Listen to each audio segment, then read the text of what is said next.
work in the last year. Well, I'm joined now by immigration barrister Paul Turner. Paul, welcome to the show.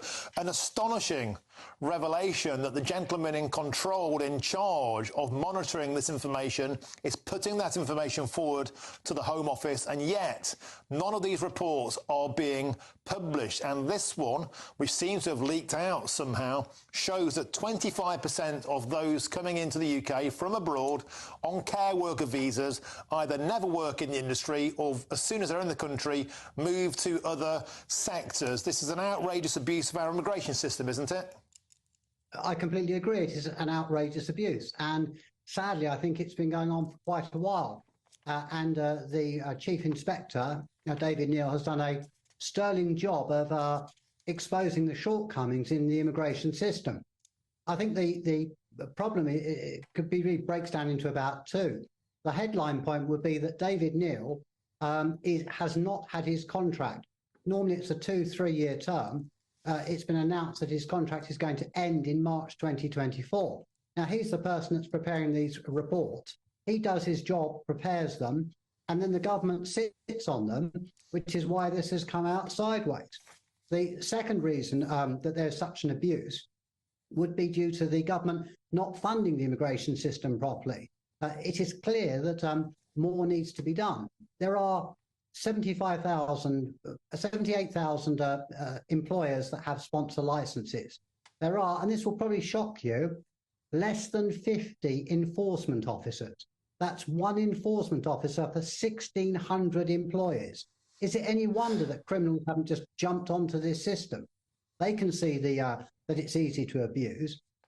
And the real tragedy is that migrants themselves from places, India and other countries, are paying between £3,000 and £17,000 to get a visa for a job.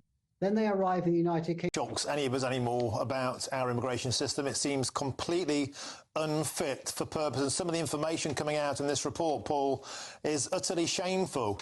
For example, the Home Office had issued 275 visas to a care home that did not exist, and 1,234 visas to a company that stated it only had 4 staff on its ability to license. So they're allowed 4, they claim for 1,234.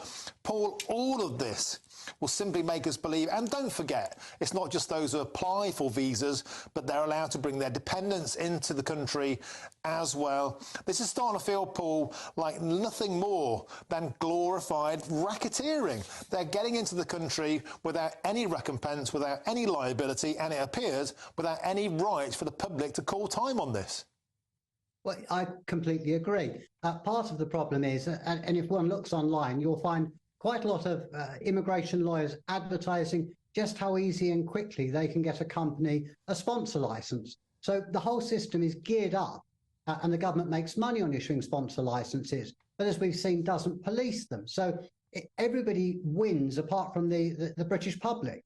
The British public suffers as a result of this. The migrants suffer when they turn up and they find that there's no job, or they're forced to work for £4 an hour, or they're living in the back of a hut in the back of Wales, which happened recently. So this comes down, I mean, it sums it up, which is the government in this case has shot the messenger. The messenger is David Neal. He continues to bring the messages. First of all, they burn them or refuse to release them.